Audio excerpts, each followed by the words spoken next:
오늘 본문은 마가복음 6장 1절로 6절입니다. 예수께서 그 길을 떠나사 고향으로 가시니 제자들도 쫓으니라. 안식일이 되어 회당에서 가르치시니 많은 사람이 듣고 놀라 가로되 이 사람이 어디서 이런 것을 얻었느뇨? 이 사람의 받은 지혜와 그 손으로 이루어지는 이런 권능이 어찌 됨이뇨? 이 사람이 마리아의 아들 목수가 아니냐? 야고보와 요셉과 유다와 시몬의 형제가 아니냐? 그 누이들이 우리와 함께 여기 있지 아니하냐 하고 예수를 배척한지라. 예수께서 저희에게 이르시되 선지자가 자기 고향과 자기 친척과 자기 집 외에서는 존경을 받지 않음이 없느니라 하시며, 거기서는 아무 권능도 행하실 수 없어 다만 소수의 병인에게 안수하여 고치실 뿐이었고 저희의 믿지 않음을 이상히 여기셨더라. 이에 모든 촌에 두루 다니시며 가르치시더라. 아멘.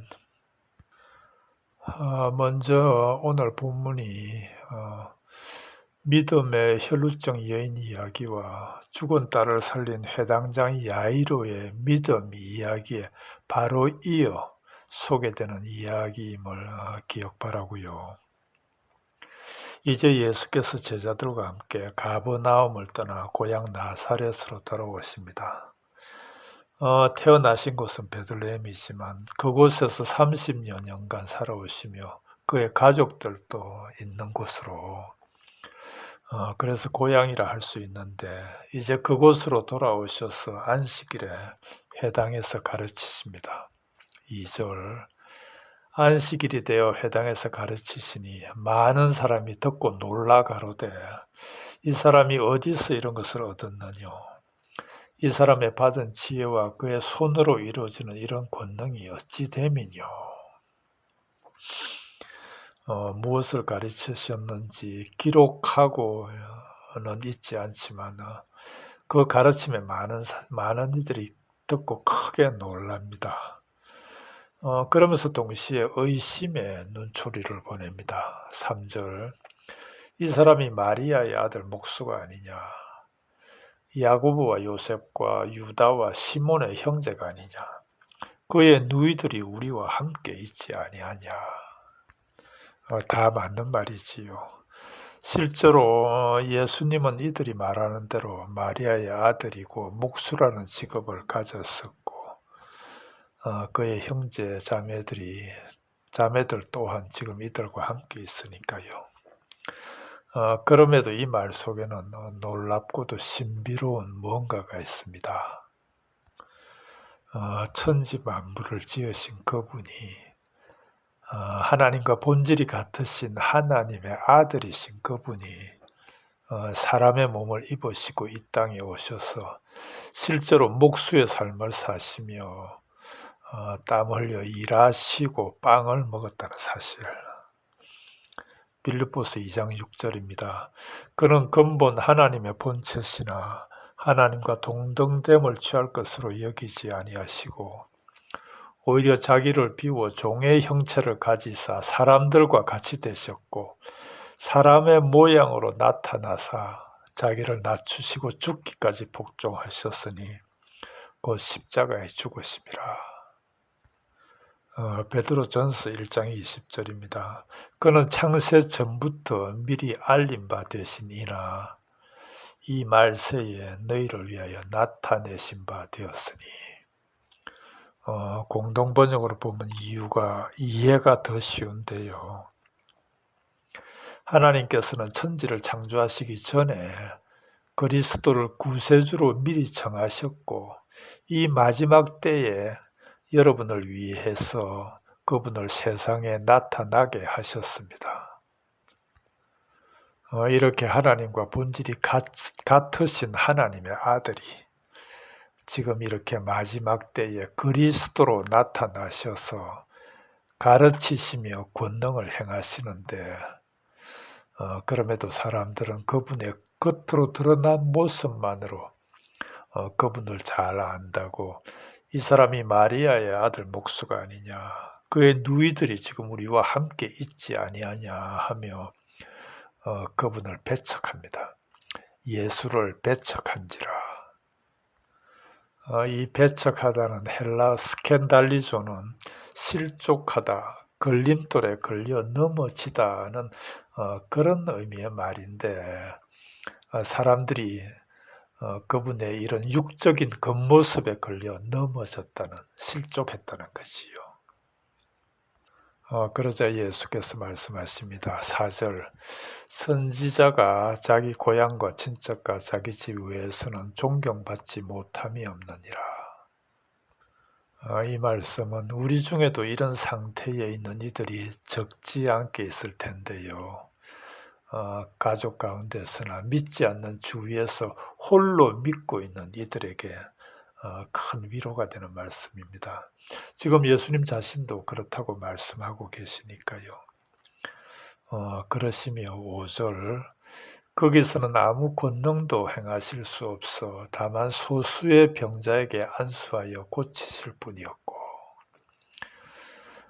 먼저 거기서는 아무 권능도 행하실 수가 없어 라는 말씀을 살펴보면, 이 말씀은 거기서 아무 권능도 행하실 수 없는 원인이 예수님의 권능이 부족해서가 아니라 예수께서 그들의 믿음 없음을 보시고 거기서는 아무 권능도 행하고자 하지 않으셨다는 말씀입니다. 성경을 보면 다른 곳에서도 예수님은 믿지 않는 완악한 세대에게는 어떤 표적도 어떤 권능도 행하지 않으시는데, 그분이 권능을 행하실 때는 언제나 네 믿음대로 되리라는 원칙을 따라 행하십니다. 이게 복음의 본질이거든요. 그러니 우리도 그분의 권능을 원한다면 거기에 필요한 건 오직 우리의 믿음인 것이요. 그리고 이어 다만 소수의 병자에게 안수하여 고치실 뿐이었고 하는데, 이는 그곳에 예수님에 대해 믿음을 가진 자가 몇 없었다는 거지요.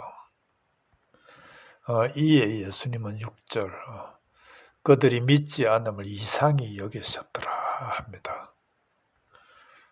그들의 믿음 없음을 놀랍게 여기시면서도 그걸 인정하셨다는 것이요. 그러시며 이에 모든 촌에 두루 다니시며 가르치시더라. 더 이상 이들을 설득하거나 어떤 권능도 보이지 않으시고 당신의 길을 떠나시는 거지요. 참으로 두려운 말씀이 아닐 수 없는데요. 이게 오늘 본문의 개략적인 내용으로 이는 오늘날도 마찬가지입니다. 많은 이들이 말씀을 들을 때 마치 믿는 듯이 놀라워하지만 실제로는 그렇지 않습니다.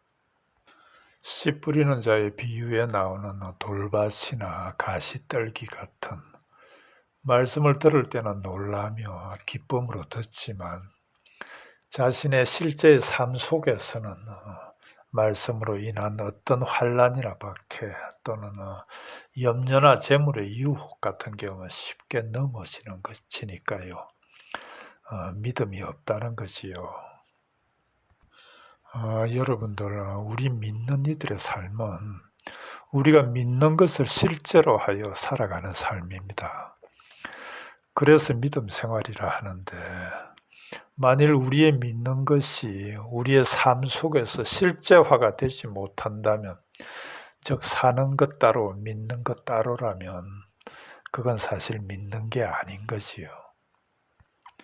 오늘 본문이 소문만으로도 예수를 믿어 구원받은 혈루증 여인의 이야기와 당시의 회당장으로서 예수를 믿어 자기 딸을 살린 야이로의 이야기에 이어, 즉 예수님을 잘 모르던 이들의 믿음 이야기에 이어 왜 그들이 믿지 않음을 이상히 여기셨더라는 예수님을 잘 안다는 고향 사람들의 믿음 없는 이야기가 왜 바로 이어 있을까요? 우리의 믿음을 잘 살펴보라는 말씀입니다. 우리의 믿음이 어디에 있냐는 거지요. 사람들이 묻습니다. 우리가 어떻게 하여야 하나님의 일을 하오리까? 즉 무엇을 해야, 어떤 일을 해야 하나님의 일을 하게 되느냐는 거지요. 이에 예수께서 대답하십니다. 요한복음 6장 28절 하나님의 보내신 자를 믿는 것이 하나님의 일이니라. 무슨 일을 하는 게 하나님의 일이 아니라 하나님의 보내신 자 예수를 믿는 게 하나님의 일이라고. 다르게 말해보면 믿음으로 하나님의 일을 하라는 게 아니라 하는 일을 통해 하나님을 믿으라는 말씀입니다. 믿는 게 하나님의 일이라 하시니까요. 자기중심적이고 인본주의적인 사람의 행위나 무슨 업적의 가치를 두는 그런 이들에게는 쉽게 이해되지 않는 말씀이지만 믿는 게 하나님의 일이라는 말씀입니다. 무슨 일을 해서 무슨 대단한 일을 많이 해서 천국 가는 게 아니라 오직 믿음으로 천국 가니까요.